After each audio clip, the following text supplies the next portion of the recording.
Hey, Tim. Hey, John. Hi. We're in the middle of the series on the Chaos Dragon. Yes. And we're going to do a question and response episode because we've gotten so many amazing questions come in already. Lots and lots. It's wonderful. It's wonderful. So we've gone on quite a journey so far, and we've got a lot of material to get through. But let's stop and let's see kind of how people are processing this. Yeah. One of the major sets of themes in the questions was around the meaning of the chaos symbol, the meaning of the waters. What are we actually talking about? The meaning of the dragon as a symbol and what it's actually talking about. So we should, since we can kind of talk real time, we recorded this much earlier in the year 2023. Recorded the Chaos Dragon. The Chaos Dragon conversations. Yes. Now we're near the tail end of 2023. And you're all listening along. Yeah. But one thing that made the Chaos Dragon conversations unique was, John, you and I gained a lot of clarity about how these symbols work and how we wanted to describe them in the video. And going back, conversations 1 through 10 have a whole bunch of ambiguities in them that you discerned before I did. And that you were constantly sniffing out and asking questions. And so episode 11 was a crucial, watermark kind of conversation where we developed a new level of clarity about the symbol of the dragon, at least in our conversations. Right. So a lot of people ask questions for clarity because that episode hadn't come out yet. Yeah. Hopefully, if you're following along and you got to that episode, hopefully that helped. Yeah. And then if not, hopefully this Q&R can help. Okay. We'll hit it one more time. Yep. So we got a bunch of questions that are going to begin like that. And then, as always, I'm looking for the most repeated question. And an interesting one, so we'll get to it, is about the meaning of that bronze serpent that Moses makes in the wilderness in Numbers chapter 21. Jesus refers to it. Yeah. What's going on with that? Great. So all that and more in this Q&R episode. Should we start? Let's do it. Let's do it. Sweet. We're going to start with a question from Chris in South Africa. Hi, John. Hi, Tim. My name is Chris, and I'm from South Africa. In the podcast, you mentioned that creation was first in a state of disorder, and then God formed it into a state of order. So my question is, did God create disorder then? And if so, why? Because of the clear antagonist of the story is the serpent, and it's his goal to bring creation back into a state of disorder, then why did God create the world in a state of disorder in the first place? Yeah. Yeah. If God created disorder, that is a great question. Do you think this question gets us too far out of the Bible and into just philosophy, or do you think the Bible gives us a really good grounding to answer this question? Yeah. I think the biblical authors are doing heavy-duty philosophical lifting by means of these stories and symbols. Okay, let's get into it then. Yeah. Did God create disorder? Well, I think emphatically no. Not because such an idea is offensive. It's an incoherent thing to say because for the biblical authors, disorder is non-creation. It's the opposite of creation. So creation means to create a realm of structure, order, life, stable patterning in which there's, for the biblical authors, dry land for humans to live on. So this was a really helpful introduction to concepts of creation and nothingness and disorder. Even if you don't know anything about the ancient backgrounds of the Bible, it's the work by John Walton, The Lost World of Genesis 1. He has a bunch of books in his Lost World series, but the one in Genesis 1 helps modern Westerners imagine a way of viewing reality where you don't have a concept of no thing. Your basic categories are disorder or order, of stability, of instability. Walton calls it, his technical term for it is a functional ontology. Ontology is a philosophical word meaning discussions about the nature of being and the nature of existence. And in a modern ontology, we tend to assume that creation means bringing physical material into being. Somethingness. Something exists if it has material reality. Okay. And that material reality is in contrast, in our modern imaginations, into nothing, no thing. So that's our modern categories. Is there's something which Yeah. we think of as maybe the material universe, and once we drill into that, we realize the material universe is Very fluid thing. this weird quantum thing. Yeah. So that would be a materialist ontology. Okay. Yeah. And then, so nothingness means the absence of anything. Even though that's actually almost impossible for us to imagine, Yeah. we have a category for that. That's what we mean by nothingness. That's what we mean by nothingness. But the ancients didn't think that. They didn't use that language or use those concepts. For them, the binary, like opposition, was between creation, which was order, Okay. and the opposite of creation is, and the biblical authors primarily use images to talk about the opposite of creation. And there's a network of them. One is darkness. The other is the waters, The abyss waters, the Tehom of Genesis 1, verse 2, or the desert, the wilderness. the wilderness. And those are the three chaos realms, or the three realms of disorder that if you look in the literature of Israel's neighbors, and you can go south Yeah. to Egypt, you can go to Canaanite or to Mesopotamian literature, and it's a very common trope to begin creation stories by describing a disordered land with the desert or with the waters. Okay, so the desert, the abysmal waters, the darkness, they represent this idea of disorder. Yeah. Yet they conjure up images of settings. Of something material in our imagination. Something material in my Yes, imagination. yeah. And so then the question becomes, who created that? Right. How did that come to be? Right. And that's the question here. Okay, if there is a disordered realm, it's not the wilderness, it's not darkness, it's not That's the right. abysmal waters, but that's how we can get to it. That's right. Well, it is something.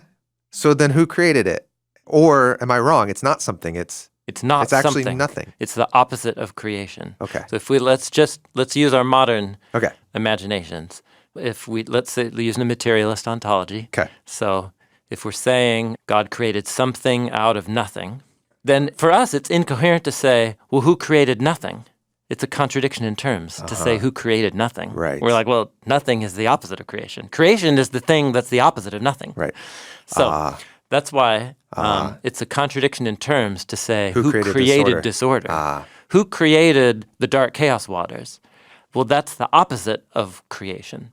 So, But it feels like something to me. to our imaginations, All right. it's something. Okay. But That's that's great. because we have a different way of imagining what existence is. And so for the biblical authors, for the opening line, in the beginning, God created the skies and the land. If you take that as a narrative action, that God created everything in that moment, however long or whatever, then when you come to verse 2, if you take that to be the next narrative action, now the land was wild and waste, and darkness was over the surface of the deep. If that's how you interpret the relation of verse 1 and 2, you do have a problem, because you're like, oh, God created everything, verse 1. Yeah. But that everything's in a there's state of disorder. Okay. So God created the disorder in which he's going to bring and then that order. There's a whole bunch of interpretations that fall if you take that view. If you take the view that I think is more persuasive and is actually not even just a widely held view, it's a consensus view if you look in scholarly treatments of the relationship of verse 1 and 2, that verse 1 is some kind of summary introduction to the whole of the chapter. This is what you're going to read about, God creating the skies and the land. In the beginning, God created the skies and the land. Ooh, wow, amazing. Tell me I about want it. to tell me what, wow, who. It's what? like the title of the book. That's right. And so verse 2, the land was wild and waste, and darkness was over the surface of the abysmal waters. That is a depiction of nothingness. So to use our if I were to language. write this in modern vocabulary, Yeah. let me tell you a story about in the beginning, God created the entire cosmos and universe that we know. Okay. So in the beginning, God showed up and there was nothing. God began with nothing. He began with nothing. And out of that nothingness, he said, let there be And God something. spoke. And he spoke and he said, created that's right. and he created something. Yeah. That's how I would tell it. But the ancients say, well, there was the Tehom, the abyss. It was wild and waste. But what they mean is nothingness. Yeah. And Okay. even to say the English sentence, there was. Yeah. And it's hard for us. So it's hard for us to imagine other ways of viewing reality. But God did create the dragon. Okay. So here's the thing. This is where the biblical authors pull their move. Okay. So in the ancient literatures around, the dragon-slaying myth was one of the most popular tales, most well-known stories. And so in almost every other version of the dragon-slaying myth, this was episode 2 where I tried to summarize some of this, is that the dragon and the sea are almost equal symbols. Mm-hmm. The sea represents the disorder of the nothingness. That's the Tehom that we see in Genesis 1, verse 2. Yeah, and then the sea monster is a way of depicting that nothingness taking on an aggressive stance towards creation, which means it can crawl up out of the ocean and... The Godzilla. Yep, the Godzilla. Yes, actually, it is Godzilla. Godzilla is working this trope. Yeah. But it's essentially what it does in the land and how it works is equal to what the waters represent. So you can talk about the waters of the flood overwhelming creation, or you can talk about the sea monster on dry land. What the biblical authors want to do is the waters retain their cosmic chaos symbol meaning. And God gives them a boundary. God puts a boundary on it. But the biblical authors also want to say that there is no creature in heaven and earth that isn't ultimately subject to God's will. So to whatever degree chaos becomes a creature, that thing is God's. Yep. So it is ultimately subordinate to God's will in some way, unless God decides to set up creation such that it goes on a journey from nothingness into union with God's own beauty and allows a degree of freedom for other wills to exist in the world. And this is what's happening in the 7-day creation narrative with the rulers above and then the rulers below. Yeah.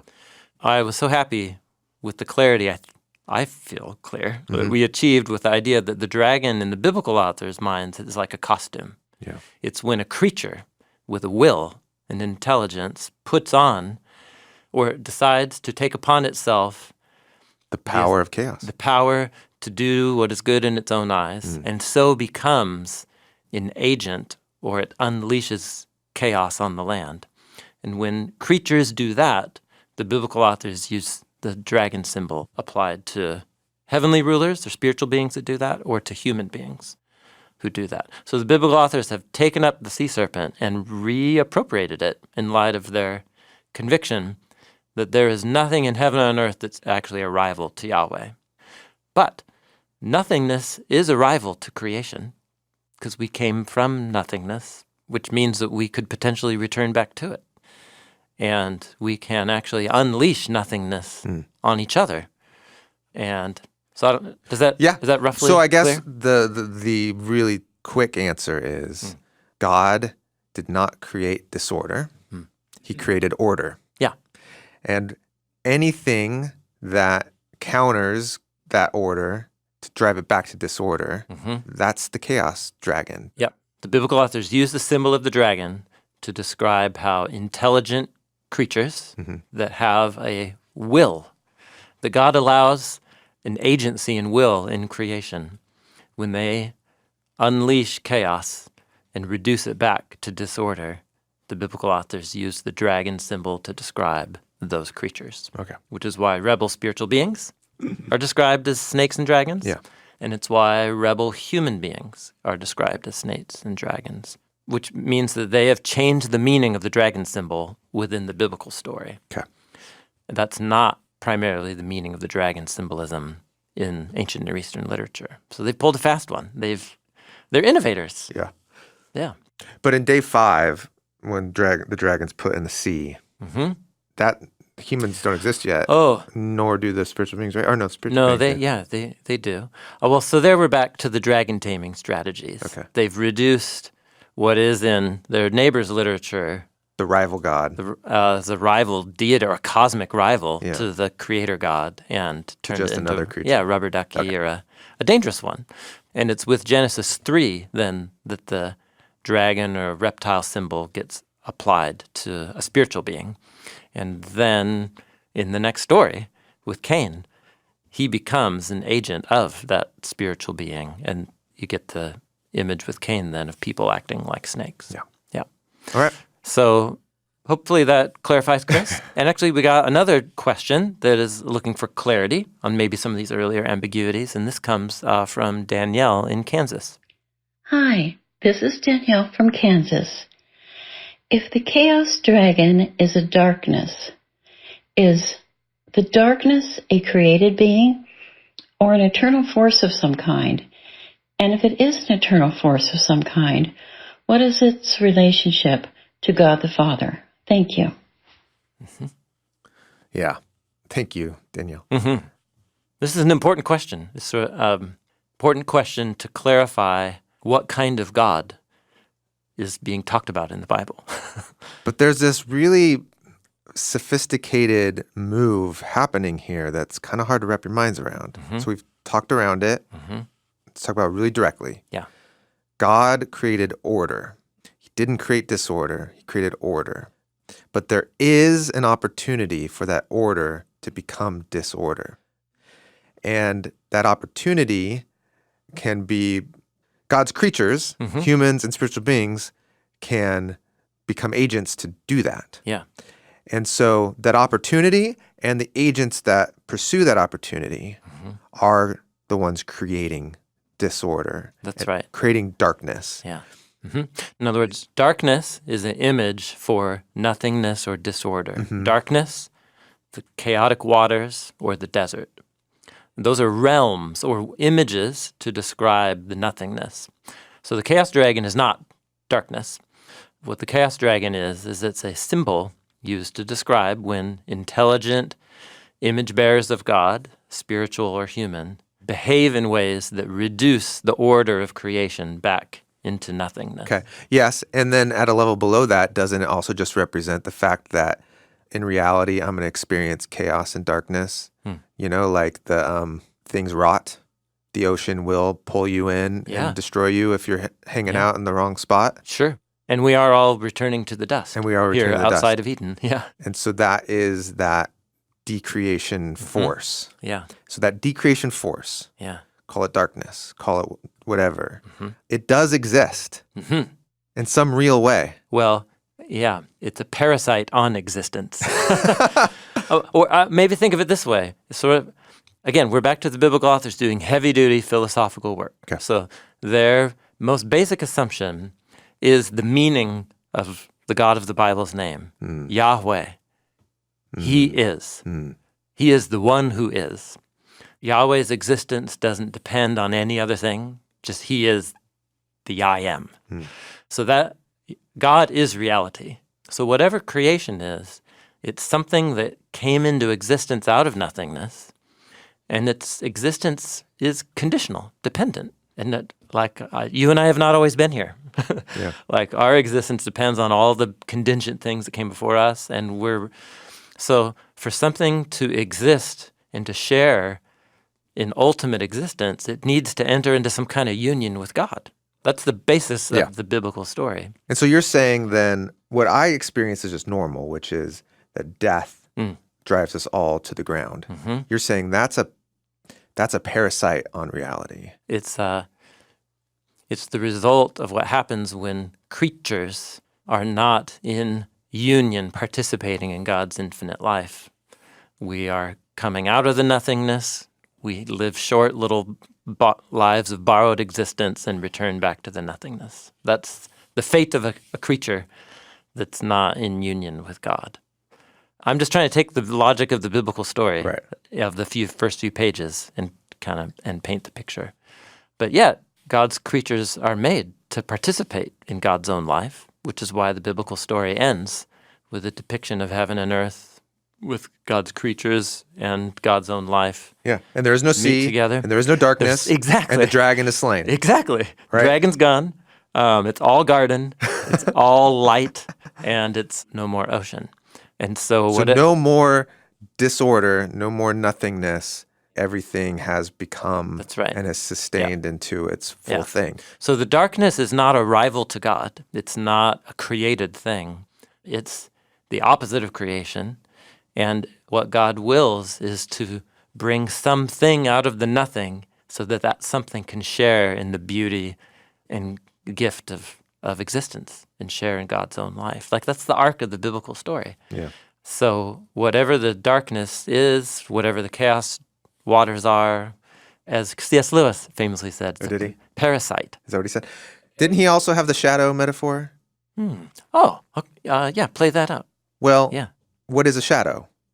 Is it a there you thing? go. Yeah, right, yeah. No, it's the opposite of a thing. It's derivative of a real thing, and it has the shape of a real thing, but there's nothing actually to it. Yeah, it is nothing, Yeah. but we call it a thing. Mm-hmm. Yeah. And so that is the idea at play Yeah. here. So actually, that's going to get us into the next question. Okay. But I appreciate your question, Danielle, because there are religious worldviews where evil and good, order and disorder are rival powers at work. Yeah. Constantly in a cycle back and forth, and neither one has ultimate, power over the other. And that's very different than how the biblical authors and Jesus see reality, which is that what is fundamental is goodness, that is God, and that all creation is on a trajectory to participate in God's goodness, and what we experience as evil and death and disorder is creation being like recalcitrant, rebellious, refusing to participate in the thing that God is inviting us into. And God being patient. And God being very patient and letting us sit outside of Eden as long as we want to, apparently. Okay. Andrew is wondering how these images relate to our conversations about the nature of evil. We haven't talked about evil yet. Evil. So, Andrew, help us talk about evil. Hi, I'm Andrew, and I live in Washington, D.C. The Chaos Creatures series introduces a range of language to describe the forces of chaos and disorder. To what extent are these ways of talking about what followers of Jesus have traditionally called evil? Is being an agent of chaos different from evil? And has your research into chaos creatures given you a more nuanced understanding of evil? Thank you, Andrew. One of the things I've heard from a number of people was how helpful your rabbit story was with your son. Oh, when it scratched When him. it scratches. Yeah. You're like, the rabbit's not being evil, Yeah. but the scratch is bad. Yeah. Yes, it's bad. It's bad. Yeah. Okay. And why is it bad? Well, because it injured you. And now your relationship with this rabbit is, not the same. You got to be more careful. So it's bad. You're bleeding, but the rabbit wasn't being evil. The rabbit was just being the rabbit. Yeah. And it has sharp claws. Yep. And I guess in the same way, it's like if I swim in the ocean and the ocean drowns me, was the ocean evil, or is just drowning's bad? Right. And so that was helpful for a lot of people to have more nuance. Not everything that's bad is evil. Yeah, we reserve the word evil, at least in modern English, to describe the intention or the effects of an intelligent creature, something that has moral intelligence to choose to do something that has a bad result when they could have chosen to do something that had a good result. In other words, it depends on the agent's ability to discern between good and bad. And it's the result of a choice, and then we call it evil. What's fascinating, for the biblical authors, in the beginning of the biblical story, they use one word to describe what you could say is both. Ra. Ra, Hebrew word ra, which is the binary opposite of tov, which is good. So Ra could mean bad, and Ra can also mean evil. yeah, but even ra gets first introduced in Genesis 3, the tree of knowing good and bad. And it kind of like assumes that you already know what that might mean. Tov and Ra. Yeah, so you have to go back and look at the development of the word tov, or good, in Genesis 1, which we've done many times over the years. But God assigns goodness when he establishes a new boundary of order, or implants within creation's order the ability to reproduce life and to flourish and to generate more life and abundance. And the word good is described 7 times. God saw that what he made, and it was good. And then the first time you get a concept of the opposite of good, it doesn't use the word ra. It's when God says, and God saw the human alone, that it was not good. Not good. Not good. Not Tov. So the opposite of tov is a human alone who can't fulfill the purpose for which God has made the human, which is to be fruitful and multiply. So God splits the atom and that whole thing. So there, the opposite of good is when there's something that prevents a creature from fulfilling the destiny and purpose for which God made it. That's the opposite of good. Yeah. In other words, that's bad. It's teaching you what the opposite of good is. Okay. When a creature can't fulfill its purpose, which means that goodness is when a creature can experience all that God made it to be and experience. And the opposite of goodness is not a thing. It's the absence of goodness. Not good is the absence of goodness. Yeah. So that when you get to this tree in Genesis 3, where God says, you can know the difference between how to fulfill your purpose and how to thwart your purpose. Yeah, knowing the difference between what is good and bad is about making distinction. It's discernment. Discernment between that will lead to the flourishing and fulfillment of my purpose as a human. It will lead to the absence of good, the opposite of that purpose, some other purpose. And what God is saying is, listen, I'm really good. I can teach you. I'll teach you. Let me teach you. Yeah. And the first thing I want to teach you is to depend on my wisdom and not take it into your own hands. Yeah. So that's the portrait. So evil, the same word. There's no Hebrew word for evil. Well, a more developed vocabulary kind of evolves as you go throughout the biblical story. But the basic category is teaching you that if the rabbit scratching you, the tree not producing fruit, and the human stealing fruit to keep it from other humans, all of those can be described with one word in Hebrew, which is ra, bad. Whereas in English, we have different words. We might call it like a tragedy, a natural tragedy, a disaster to describe an earthquake, to distinguish it from evil, which is, we'd say, like a human murdering. So is being an agent of chaos different from evil? And I guess in one sense, yes. Being an agent of chaos is definitely bad. But what was your intention? Yes, intention. That's exactly right. Because every day I'm an agent of chaos. This has actually been really helpful in my marriage. Is like, what's... Are you every day an agent of chaos? Well, yeah. Me too. Totally. That's how I constantly feel. And that's sometimes how I experience other members of my family. And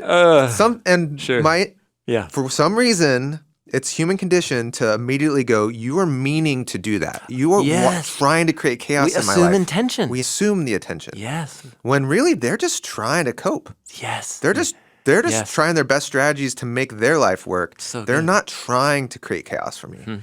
And they're actually probably creating a version of order for themselves within their own experience. Yeah. Yeah.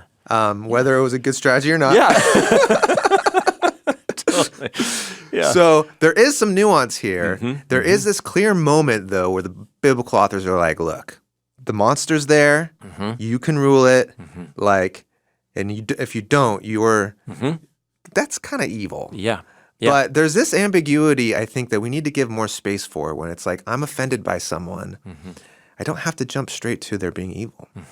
Yes. Not to bring it forward to Sermon on the Mount, but a little bit to bring it forward to Sermon on the Mount. This is surely what Jesus is going after in Matthew 7. He's talking about don't judge, or you will be judged. Yeah. So then you walk away from that short line going, oh, I guess I'll never evaluate another person's actions ever. And then the next parable is about the speck and the log in the eye. A judging moment. Which assumes that you are going to see specks in other people's eye and help them. And his purpose is not, don't ever help people. Yeah. It's recognize that you're likely going to project your own issues onto other people. Yeah. And that probably you should just assume your issues are way bigger than the other person's. Yeah. So do your work first before you try and help other people.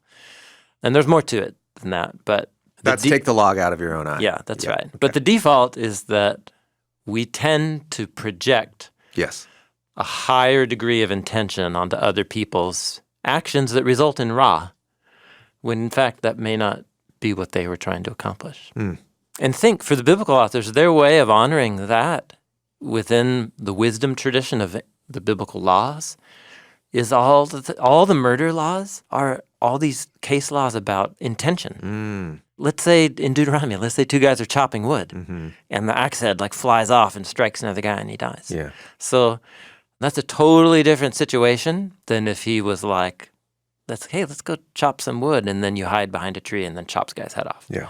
Like obviously, and we have legal categories for that: manslaughter, accidental injury versus Right. meditated murder. But it's all about intention. And what is intention? Intention is an expression of a human who has made value distinctions and said some purpose or end is good, and in the name of that good, I think that it's probably like that justifies doing this other thing, Yeah. which might include killing a human to accomplish that good, in which case all human behavior is based on some vision of what is good. Like humans don't actually... Yeah, everyone's trying to get to a good life. Yes. Very rare is the human who is actually trying to do evil. Really. And even you could probably philosophically argue that for a human whose moral compass has become so distorted, even if they're doing evil, but in their distorted moral economy, they're doing evil because they think evil is the good for them. You know, like we're all trying to do the good. Yeah. It's just we have really different value systems of the good. What a dangerous place to be in, though, Yes. to mix those up. Mm-hmm. And how easy is it to do? It becomes really obvious when it gets really crazy, Yes. intense. Yeah. But it becomes very easy to be deceived when it's simple. I've had those moments where I'm so frustrated with someone, and I just feel like they've wronged me so much or something that I actually have a moment of thinking like how I could get back at them. And that series of thoughts, I'm trying to think of how to keep them from fulfilling purpose. And that like it's kind of squarely in the realm of evil. Yeah. Like an evil thought. Yeah, sure. Yes, and underneath that is a desire for something good, namely a world where things are just and right. Right. So I'm not having that thought because I am inherently evil. Yeah, this is what's underneath the long tradition in Jewish and Christian thought, that evil isn't a thing. It's very real. I'm not saying it's not real, but if you look at its nature is always a deprivation or an absence of what is good, or a taking away of what is good. And it's usually done in the name of some vision of good, however distorted. So that, back to C.S. Lewis's image, the evil is essentially a parasite on the good. It's like a shadowy parasite, which is why the waters, the chaos waters, or the sea dragon is such a great metaphor for creatures who in their distorted value systems, you know, spread death, chaos, raw, or just disrupted relationships. Yeah. You know, most humans aren't going to kill another human, but we will, Yeah. with different levels of intention, deprive the people around us of good through our actions. Yeah. And those are manifestations of the chaos monster, to use the biblical symbolism. So I guess this is a long answer to your question, Andrew. Yes. Yeah. The chaos monster and the chaos and disorder, I think, don't just help us understand the biblical concept of evil. I think they are. Like, this is how the Bible's trying to teach us about what is good and what is bad. It's through these stories and symbols. Cool. Yeah. Hey, can we talk about the bronze snake? Yes, let's talk about Numbers 21. And to do that, let's hear from Ajika in Washington, D.C. Hi, Tim and John. My name is Ajika. I'm from Washington, D.C. My question is, in Numbers 21, God instructs Moses to place snakes on a staff and hold it above the people, so if they look upon it, they will be healed. I'm wondering if this is a moment of God using the snake or the sea dragon as an agent for him rather than an agent of chaos. Let me know what you think, and thanks for all you do. Yeah. You're onto it. What a mysterious image that we've had with us in our Bibles that Jesus even refers to. Yes, yeah. The bronze snake on the staff that Moses uses. That's right. Yeah, Jesus brings it up in his conversation with Nicodemus. That's right. In the Gospel of John, chapter 3. Right after the most well-known Bible verse. Yeah, it's true. Or is it right before? Yeah, it's right before the John 3:16. And he's kind of chiding Nicodemus for not understanding images of rebirth and recreation from his Bible. And he's like, what? How? You're a teacher of Israel. If you are into the Hebrew Bible, this is your jam. Man, why are you? And then he goes on to say, no one has ascended up into the skies except the one who descended from the skies, the son of Adam. Just as Moses lifted up the snake in the wilderness, so must the Son of Adam be lifted up, so that whoever believes in him will have eternal life. So the Son of Man is the way Jesus refers to himself. Mm-hmm. And so he's saying, I am the serpent that Jesus lifted up in the wilderness. Mm-hmm. Now that story, real quick. Yeah. That story. Remind us what's going on. It's the last in a series of stories where the Israelites are going on the camping trip, road trip gone bad, from Mount Sinai to the Promised Land. It's told in the middle third of Numbers, chapters 11 to 21. And it begins a section of 7 stories where the Israelites rebel, grumble, and they resist God's efforts to get them through the wilderness and keep them alive and bring them into the garden. Speaking of not knowing the difference between good and bad, God's trying to do good for them, and they keep thinking that God's trying to do bad. So the first and the last stories are symmetrically matched. Fire comes out from God and consumes the edges of the camp. This is at the beginning of chapter 11, and the place is called Burning because there was a burning in the camp. The last story, the 7th story, is the Israelites grumble against God for bringing them out into the wilderness, and so God sends fiery snakes. So it's the word seraphim, which means snakes that have a venomous bite that makes it feel like your skin's on fire. Yeah. But it's the word burn is the root word for this word. So it begins and ends with fire. Okay. And the snakes bite the people, and the snakes are disorder. The snakes are chaos creatures from the desert crawling up out of the underworld. Yeah. From holes in the ground. Yeah. So in one case, it's the fire that comes, and Moses cries out to God, and God stops the fire. Here, God sends fiery, venomous snakes that crawl up out of the chaos realm, and can I just stop they bite real the people. quick? Yes. When we say God sends, you had a great moment a few episodes ago just helping us just remember that God lets creation go back into disorder. And so we get this language of God sends the flood or the fire.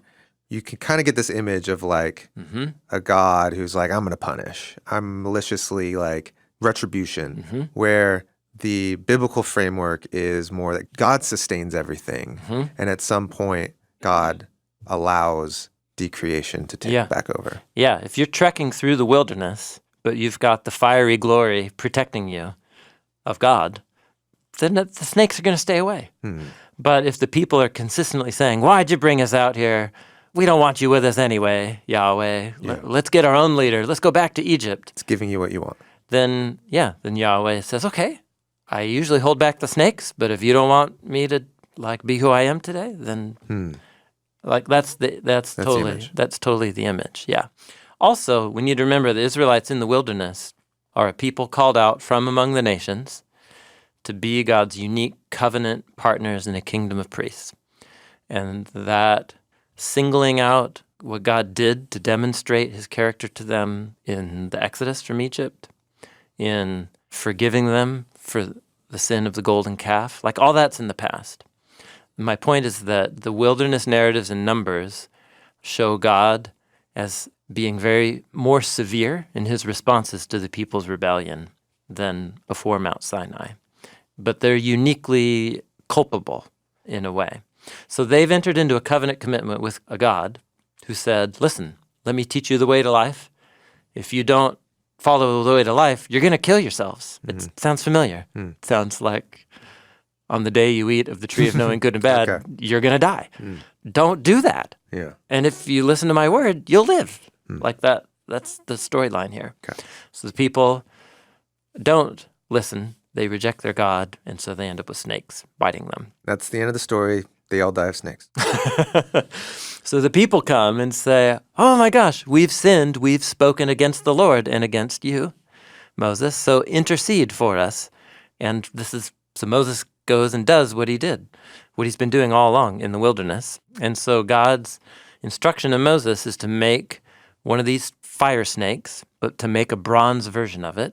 And the word bronze rhymes with the word snake. Nachash Nechoshet. A fiery nachash nechoshet. Yeah. And then he is to set up this bronze snake on a staff and hold it up. So all of a sudden, we're mixing together the symbolism of Moses' staff, Which previously was has been both a snake and a sea monster. yeah, that he used to hold up That's right. and confront Pharaoh and confront the sea. And do you remember our puzzle when we were considering the splitting of the sea Yeah. was that he uses the staff Right. that represents the sea monster. Yeah. But a human image of God, is using a symbol of the sea monster to split To tame the sea monster. to split the chaos waters. Using the dragon against the dragon. It's using the dragon against the dragon.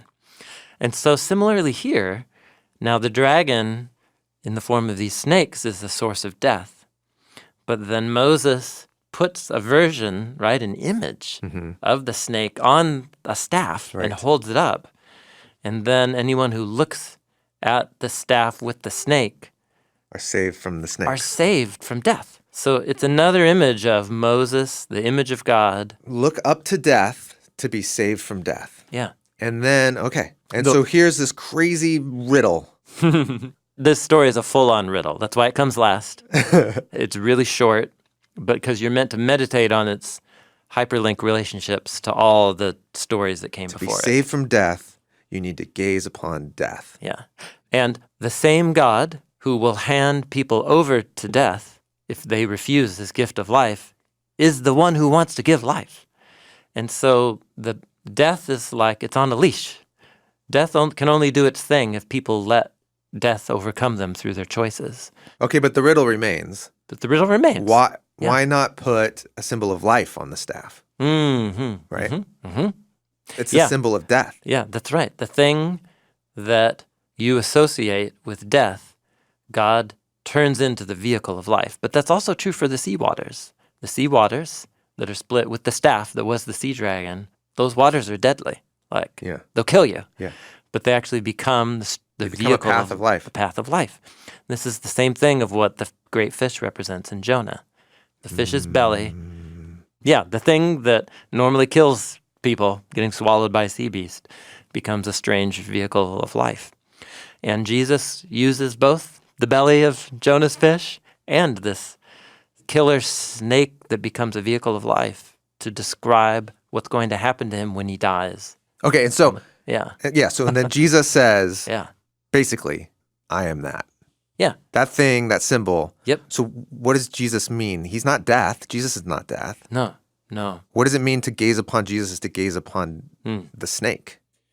Yeah, let's see. So just as the snake, Moses lifted up the serpent in the wilderness, so the Son of Man will be lifted up. That's code language in John. To be crucified. To be lifted up and exalted on the execution Jesus rack. is going to experience death. Yes. And we need to gaze upon That's that. right. So the snake represents both death and the gift of life simultaneously, because God is the one who can take away or give life. And so in the same way, humans unleashing their evil, becoming agents of the snake to take the life of the son of Adam, will actually, in God's plan and purpose, become the way that he gives life. Moses is holding a symbol of the chaos creature. Jesus is like nailed to it. Yeah, that's right. Yeah, and remember, what we're talking about is a innocent man who was publicly executed by an imperial, occupier because of a completely rigged trial. And the cross represents both the fruit of the most distorted human structures of power and injustice, and they're simultaneously condemned by God and turned into the vehicle through which God re-gifts eternal life to his world. It's remarkable. Yeah. It's a remarkable claim to make. The thing that you associate with death becomes, in God's power, The way to life. the way to life. The path of life. Yeah. And then Jesus will say, take up your cross. You said something to me this summer that I haven't been able to shake. And Really? it was in Oh, wow. it was in context of talking about AI. And, Artificial intelligence? well, we were just talking about how, some people have this vision of the potential of AI to create what we would think of as eternal life, right? Oh. Solving mortality. What if our genes could be changed? What if we create nuclear fission and resources are abundant and we all just learn to share and we heal our bodies and like there we are. Does new creation come that way? That was kind of that conversation. Yeah. I remember it now. But what you said was the vision of the Bible is that the way to life is through death. The only way to life, to true eternal life now, is through death. That's the way. And here we have that symbol. Jesus is the one who said that. I was quoting Jesus on that point. just to be clear, this is not on the authority of Tim. This is, whoever wants to follow me must take up their cross and that kind of thing. Okay, well that's why it's landed. Flesh and blood cannot inherit the kingdom of God. But the way to life is through death. Yeah. So here's a symbol of death. Yeah. Look up and be saved through death. That's right. Yeah. This story in Numbers 21 is so deep. It's a riddle. That it was surely why Jesus quotes it. So ask me, and let's have this conversation in another year, and I think we'll have discerned another couple layers here. But we're also meditating on the snake in the garden that was a creature of God, but became a vehicle of death. But then, through the riddle, that God says to the woman, that's the seed of the woman that will come and crush the head of the snake, while also being struck by the snake on its heel. Even there, the deadly strike of the snake on the heel of the seed of the woman actually is simultaneously part of the seed of the woman's victory over the snake, death and life. Yeah. So right from the beginning of the biblical story, what the snake unleashed is going to become the vehicle through which God restores life. Yeah. And he's got to go through the belly of the chaos creature. Yeah. The ways that we have taken the agency given to us by God to discern between good and bad, and the upside-down, distorted nightmare of good and bad that we've created in human history. That's all got to go through, it's all got to die so that it can discover the real life that God has in store for us. Which doesn't mean it's all like, if the resurrection, whatever the resurrection means that something of what we know as reality now will pass through. Life is on the other side of death. But also, a lot of it's got to die for us to be able to participate in the gift of life that God wants to give. We're kind of back to the first question. We've got a great question from Rebecca in Kentucky. This is Rebecca from Kentucky. I'm concerned that this theme could lead down a dangerous path if it's taken out of context.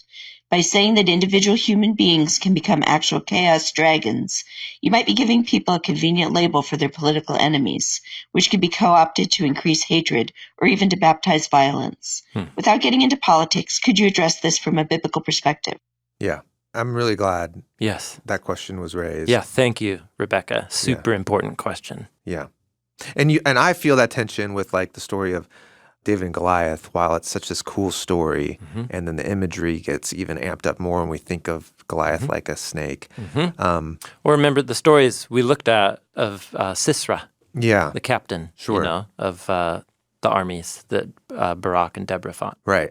What a shame if those stories become fuel for me then to go, okay, who are the people who are snakes in my life? And I'm going to go chop their heads off. Yeah.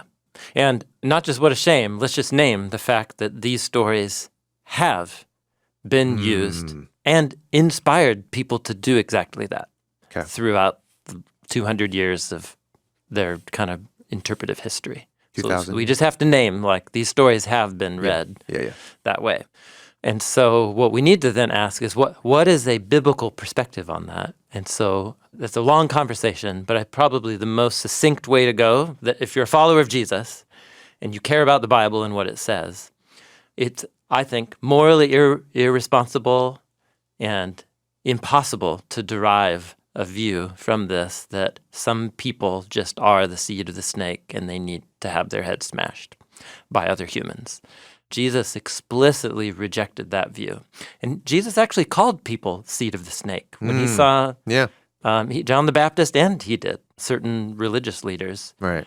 that accused him of being in league with the powers of evil. So it's not to say that people can't become chaos agents. They can. Yes, but the point is that we all can. Yeah. Like, that's one thing. The Cain... But other people a little bit more than me. Totally, yeah.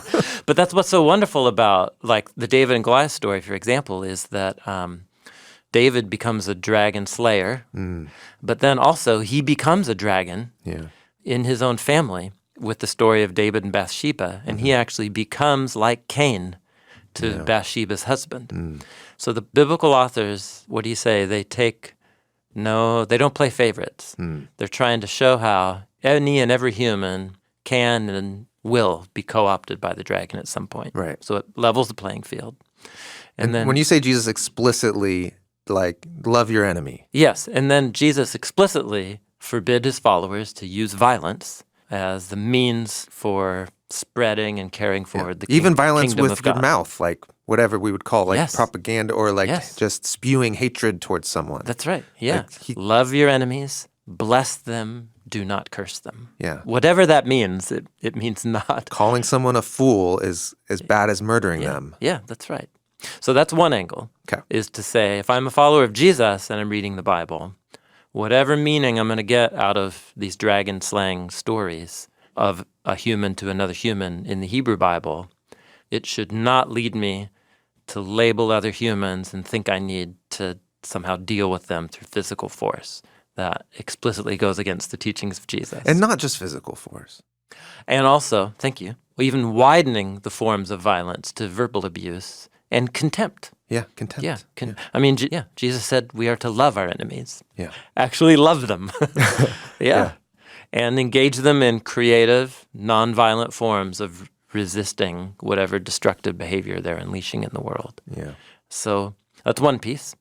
Another kind of important way to go at that is Paul the Apostle's line in Ephesians where he says, our enemy, that is, enemies of a follower of Jesus, are not flesh and blood, but rather principalities and powers and the rulers. He gives a list of spiritual powers of this present darkness. So in Paul's mind, If you want to crush some heads, pray. crush some spiritual heads. Yeah, pray and love your neighbor and do justice and goodness in the name of Jesus. And you're crushing the head of the snake. And serve the spiritually. poor and be unified across boundary lines. That's how you crush the head of the snake. Nice. So thank you, Rebecca. That's super important. It requires some interpretive sophistication to know how to read these violent dragon slaying stories in the Hebrew Bible with a messianic lens. But I think that's what it means to read the Bible as a Christian. And we'll get there a little bit more in the series. We will, yes. Okay. Thank you, Rebecca. Last but not least, let's end with actually a really sweet question from Colin in Vancouver. Hi, Bible Project. My name is Colin, and I'm from Vancouver, Canada. My 5-year-old daughter loves dragons. Some of her favorite movies are How to Train Your Dragon and Raya and the Last Dragon. So, how do I break it to her that the Bible's account of dragons are chaos monsters? And what is your response to more positive receptions of dragons in the wider culture around the world? Yeah. I know. What a wonderful question. It's the same thing for surfers and the ocean. Oh, Right? yeah, sure. The fact that there's no longer any sea. Yeah, then the Bible was like, oh, we're getting rid of that thing. What? That's my favorite part of creation. Yeah, totally. You're getting rid of the waves? Yeah. Colin, my kids loved those movies too. So I agree. Yeah, so how do we break it to our kids that dragons are entirely evil in the Bible? Are they entirely evil in the Bible? There's the serpent in Isaiah that the kid plays with. Yeah, but that's a pretty defanged. It's a defanged. It's still a serpent. Yeah, okay. All right. That's a good one. That's true. Tamed a dragon there. That's true. Moses tamed a dragon. There's the kids are going to play with dragons. So maybe, what do we do with the fact that the Bible's portrait of the dragons is almost entirely negative? Maybe it's a good opportunity to talk about how cross-culturally symbols can have different meanings.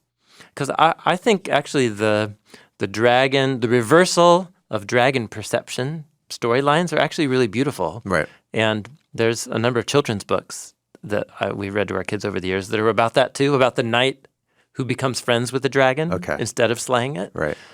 And that's so Jesus style. Yeah. Like your enemy actually Yes. is probably more like you than unlike you. Right. And so in that sense, I love this twist Yeah. on the dragon symbol. But it's just that twist doesn't fully happen within the Bible with the dragon symbol, but the idea happens within the teachings of Jesus Yeah. about enemies. It's real close. It gets close. Real It kind of close. tees it up for you to just kind of Yeah, totally. go with it from there. Yeah. So the fact that the Bible doesn't fully transform the dragon image, I think is okay, because it also helps us teach our kids that the Bible comes from a time and a place, and that it's doing one thing with these symbols, but that the symbols are about ideas, and the ideas undergo development. And so in the Sermon on the Mount, Jesus teaching you to love your enemy is a way forward for us to think about redeeming the dragon, I guess. We had to do this series, but we lived in a culture where dragons were only good. Yeah, but that'd be really hard. Yeah. And that's this whole methodology of the Bible is ancient literature. It's good. So we have to come and we have to first recognize how did the people who wrote, composed, organized the Bible, how did they think? And so there are things like that in the Bible we have to reorient ourselves to. Yeah, that's right. And so and the dragon's one of them. Cool. So great question, Colin. I will now think that through for how to talk to my kids about dragons in the Bible. So there you go. Everybody, you sent in such great, intelligent, thoughtful questions. Thank you, thank you, thank you. We love hearing from you, and we love hearing more questions. We're going to do another Q&R. Yeah. There's still ground to cover, so there'll be more opportunities to address some questions. But for now, that's it. Yeah. Today's show was us sitting down and talking with some questions from our amazing audience. But it's made possible also by our whole podcast team. That's our producer, Cooper Peltz, and associate producer, Lindsay Ponder. Our lead editor, Dan Gummel. Additional editors, Tyler Bailey and Frank Garza. And Tyler, who's sitting right across the glass from me. Hey, Tyler. He's engineering, and he'll mix this episode. And Hannah Wu does the annotations in the app. She just got some love on our Slack channel recently. Yeah, I saw that. That's cool. Yeah, it's a great feature in the app. Yeah. Yes, and you and I and the whole team you just named are able to do what we're doing because of the generosity and enthusiasm and support of thousands of people just like you who are listening. And thank you for getting behind this project. We love getting to do this, and we're so glad that it's helpful for you as you all are figuring out what it means to read the Bible and follow Jesus and put those two things together. So thank you for being part of this with us. Hi, this is Bastian, and I'm from Indonesia. Hi, this is FC Schultz, and I'm from Southwest Missouri. I first heard about Bible Project by YouTube's recommended video algorithm. I first heard about Bible Project when I tried to find additional source for me to understand chapters in the Bible. I use Bible Project for bring myself on a deep study about the prophet's message, the words of the Bible. I'm an author, and I use Bible Project to write better fiction. My favorite thing about Bible Project is that they have biblically grounded resources for people at all stages of following Jesus. My favorite thing about Bible Project is how their videos present all the scriptures in a very creative way. We believe the Bible is a unified story that leads to Jesus. We are a crowdfunded project by people like me. By people like me. Find free videos, study notes, podcasts, classes, and more at BibleProject.com.